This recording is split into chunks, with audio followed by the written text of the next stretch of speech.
A reading from the letter of St. Paul to the Ephesians. Submit yourself to one another because you are parents for Christ. Wives, submit yourselves to your husbands as to the Lord. For husbands has authority over his wife, just as Christ has authority over the church. And Christ himself, the Savior of the church, his body.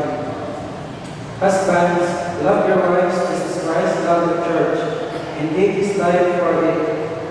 Men ought to love their wives, just as they love their own bodies. A man who loves his wife loves himself. None of us are made our own bodies. Instead, we feed them, and we take care of them, just as Christ does the church.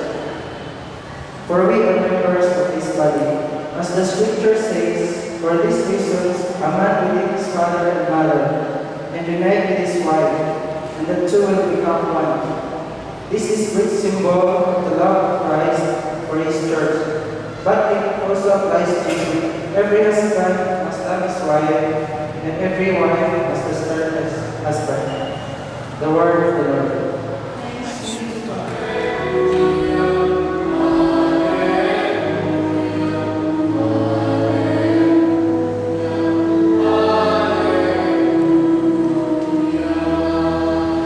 Some Pharisees came to him and tried to trap him by asking, "Does our law allow a man to divorce his wife for whatever reasons he wishes?" Jesus answered, "Have you not read the scriptures that says that in the beginning the Creator made people male and female? And God said, for this reason, a man will leave his father and mother and unite with his wife, and